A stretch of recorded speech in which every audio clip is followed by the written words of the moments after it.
Hello दोस्तों, आप सभी का मेरे YouTube channel online exam warrior में स्वागत है। आज हम लोग पढ़ेंगे नेक्स्ट चैप्टर क्षेत्रीय राज्य पंजाब एवं मैसूर के बारे में। तो इसके नोट्स को हम लोग पढ़ लेते हैं, उसके बाद फिर अगले वीडियोज़ में हम लोग इसके वस्तुनिष्ठ प्रश्नों को देखेंगे। क्योंकि हमने जो है दोनों पार्ट को अलग अलग कर दिया है, दोनों के वीडियोज़ को। नोट्स का अलग वीडियो रहेगा और वस्तुनिष्ठ प्रश्न का अलग वीडियो रहेगा, जिसे आप प्लेलिस्ट से देख सकते हैं। तो हम लोग देखते हैं। रंजीत सिंह जो पंजाब के शासक थे, महाराजा थे। रंजीत सिंह का जन्म 13 नवंबर 1780 को सुकरचकिया मिसल के मुखिया महासिंह के घर हुआ था।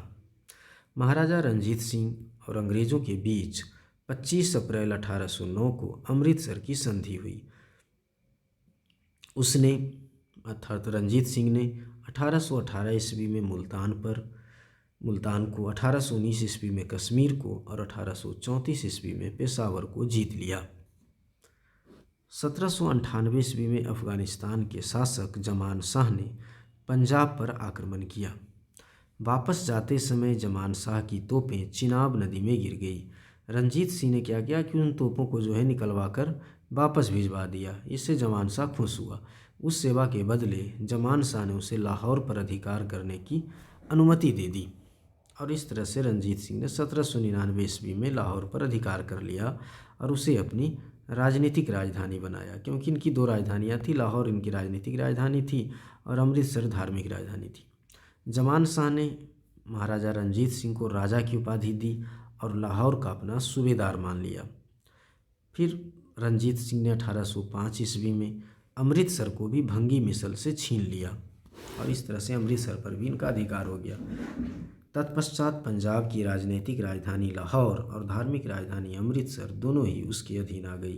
रंजीत सिंह एक योग्य शासक था। रंजीत सिंह ने कहा था कि ईश्वर की इच्छा थी कि मैं सभी धर्मों को एक निगाह से देखूं, इसलिए उसने दूसरी आंख की रोशनी ले ली, क्योंकि उनको दूसरी आंख से दिखाई नहीं देता था। अफ़गान अमीर शाह सूजा ने रंजीत सिंह को कोहिनूर हीरा प्रदान किया था। 1839 ईस्वी में रंजीत सिंह की मृत्यु के बाद उनका पुत्र खड्ग सिंह सिंहासन पर बैठा, लेकिन खड्ग सिंह को अफीम खाने की आदत थी, यानी अफीमची था वो। खड्ग सिंह के शासनकाल के दौरान सिगरी दरबार में दो विरोधी दल, संधावालिया सरदार और एक डोगरा बंधु, ये दो गुट जो है आपस में झगड़ने लगते हैं, है ना। तो ये कह रहा है कि दो विरोधी दलों, संधावालिया सरदार जिसमें शामिल थे चैत सिंह, अतर सिंह, लहना सिंह तथा उनके भतीजे अजीत सिंह, है ना। ये जो है, ये चारों जो है वो संधावालिया सरदार में आते थे। चैत सिंह, अतर सिंह, लहना सिंह और भतीजे उनके अजीत सिंह, लहना सिंह के भतीजे अजीत सिंह। और डोगरा बंधु जिसमें ध्यान सिंह, गुलाब सिंह और सुचेत सिंह थे, है ना। इन दोनों के बीच जो है प्रतिद्वंद्विता होने लगती है। इसके कारण पंजाब में अराजकता फैल जाती है और इससे सिख साम्राज्य जो है कमज़ोर होगा, जिसका फ़ायदा फिर अंग्रेज़ उठाएंगे। चिलियांवाला का युद्ध 13 जनवरी 1849 को लड़ा गया।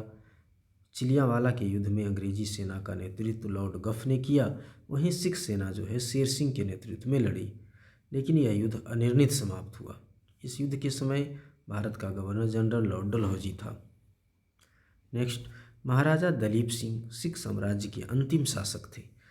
दलीप सिंह ने 1843 से 1849 ईस्वी तक शासन किया। दलीप सिंह ने सिख धर्म छोड़कर ईसाई धर्म को अपनाया था। इन्होंने रूस की यात्रा भी की थी। दलीप सिंह का निधन अक्टूबर 1893 में पेरिस में हो गया था और इनकी अंत्येष्टि इंग्लैंड में हुई थी, अर्थात इनकी दाह संस्कार जो है। 1849 ईस्वी में द्वितीय आंग्ल सिख युद्ध की समाप्ति पर अंग्रेज़ों द्वारा पंजाब का विलय कर लिया गया तथा दलीप सिंह को पेंशन देकर बाद में ब्रिटेन भेज दिया गया। पंजाब के ब्रिटिश साम्राज्य में विलय के बाद लॉर्ड डलहौजी ने 1849 ईस्वी में पंजाब पर शासन करने के लिए 3 लोगों की एक परिषद का गठन किया, जिसमें सर हेनरी लॉरेंस को अध्यक्ष तथा जॉन लॉरेंस और चार्ल्स ग्रेनविले मानसेले को सदस्य के रूप में नियुक्त किया गया। यानी 3 लोगों की परिषद में कौन कौन थे? तो सर हेनरी लॉरेंस थे इस अध्यक्ष के रूप में और जॉन लॉरेंस और चार्ल्स ग्रेनविले मानसेले सदस्य के रूप में थे और इनके द्वारा पंजाब का शासन चलाया जाने लगा। तो ये तो बात हो गई सिखों की। अब नेक्स्ट है मैसूर। प्रथम आंग्ल मैसूर युद्ध 1767 से 69 ईस्वी में हुआ था। इस युद्ध में हैदर अली विजयी हुआ। इस दौरान अंग्रेज़ गवर्नर वेरेलस्ट था। प्रथम आंग्ल मैसूर युद्ध 4 अप्रैल 1769 को मद्रास की संधि द्वारा समाप्त हुआ था। द्वितीय आंग्ल मैसूर युद्ध 1780 से 84 तक लड़ा गया। द्वितीय आंग्ल मैसूर युद्ध के दौरान हैदर अली ने निजाम तथा मराठों के साथ मिलकर अंग्रेज़ों के विरुद्ध एक मोर्चा बनाया।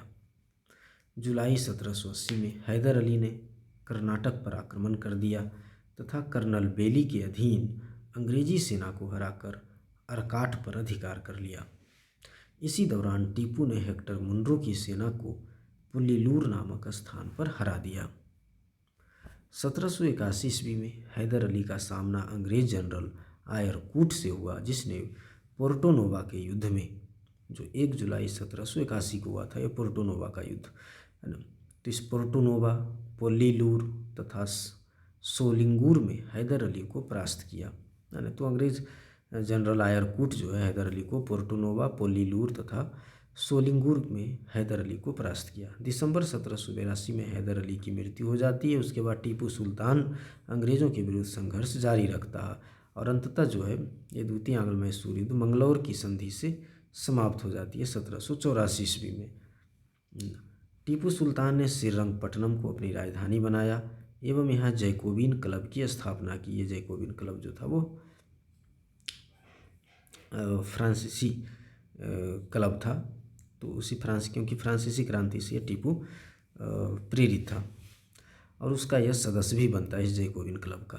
साथ ही टीपू ने अपनी राजधानी में फ्रांस और मैसूर की मैत्री का प्रतीक स्वतंत्रता का वृक्ष रोपा। टीपू सुल्तान ने अपने समकालीन विदेशी राज्यों से मैत्री संबंध बनाने तथा अंग्रेज़ों के विरुद्ध उनकी सहायता प्राप्त करने के लिए ईरान, कुस्तुनतुनिया, जिसे हम आधुनिक इस्तांबुल के नाम से जानते हैं, अफ़गानिस्तान और फ्रांस आदि को दूत मंडल भेजे और आधुनिक रीति पर दूतावासों की स्थापना की। तृतीय आंग्ल मैसूर युद्ध 1790 से 92 तक लड़ा गया। तृतीय आंग्ल मैसूर युद्ध का अवसान श्रीरंगपट्टनम की संधि, जो मार्च 1792 ईस्वी में हुई थी, इसके द्वारा अंत हुआ। तृतीय आंग्ल मैसूर युद्ध में अंग्रेज़ों की ओर से कार्नवालिस तथा मैसूर से टीपू सुल्तान शामिल थे। टीपू सुल्तान चतुर्थ आंग्ल मैसूर युद्ध, जो 1799 ईस्वी में हुआ था, के दौरान अंग्रेज़ों से लड़ते हुए मारे गए। इसके बाद मैसूर को फिर अंग्रेजी साम्राज्य में एक तरह से मिला लिया जाता है, उसके साथ सहायक संधि कर लिया जाता है। इसके कुल के सदस्यों को वेल्लौर में, किसके, तो टीपू के कुल के सदस्यों को वेल्लौर में कैद कर दिया गया है ना। चतुर्थ आंग्ल मैसूर युद्ध के समय अंग्रेजी सेना को वेलेजली और स्टुअर्ट ने अपना नेतृत्व प्रदान किया। मैसूर को जीतने की खुशी में आयरलैंड के लॉर्ड समाज ने वेलेजली को मार्क्विस की उपाधि प्रदान की, क्योंकि वेलेजली आयरलैंड का रहने वाला था। युद्ध के बाद अंग्रेज़ों ने मैसूर की गद्दी पर पुनः अडयार वंश के एक बालक कृष्णराज को बिठा दिया तथा कनारा, कोयम्बटूर और श्रीरंगपट्टनम को अपने राज्य में मिला लिया। तो एक तरह से अंग्रेज़ों का ये जो है अप्रत्यक्ष रूप से अधिकार हो जाता है मैसूर पर। बेगम समरू, तो 1750, जिनका समय जो है वो 1750 से 1836 है। बेगम समरू ने एक अति प्रसिद्ध चर्च का निर्माण मेरठ के निकट सरधना में कराया था। बेगम समरू के पति एक यूरोपीय वाल्टर रेनहार्ट सांब्रे थे, जिन्होंने कई रियासतों को सैन्य सेवाएं प्रदान की थी। सांब्रे को बंगाल के नवाब नजफ खां ने सहारनपुर के रुहेला सरदार जाब्ता खां को हराने में प्रमुख भूमिका के कारण सरधना की जागीर प्रदान की थी। अपने पति की मृत्यु के बाद बेगम समरू सरधना की शासिका बनी थी। तो इस तरह से दोस्तों हम लोगों का ये क्षेत्रीय राज्य पंजाब एवं मैसूर के नोट्स समाप्त होते हैं। अगले वीडियो में हम लोग इसके वस्तुनिष्ठ प्रश्नों को हल करेंगे, क्योंकि हमने दोनों पार्ट को अलग कर दिया है, तो इसलिए हम लोग नोट्स तक ही सीमित रहेंगे। तो इस तरह से हम लोग वीडियो को अंत करते हैं। अगर आपको वीडियो अच्छा लगा तो आप शेयर, सब्सक्राइब, लाइक कर सकते हैं। अपने नोटिफिकेशन को भी ऑन रख सकते हैं जिससे कि आपको अगले वीडियो की जानकारी प्राप्त हो सके। धन्यवाद।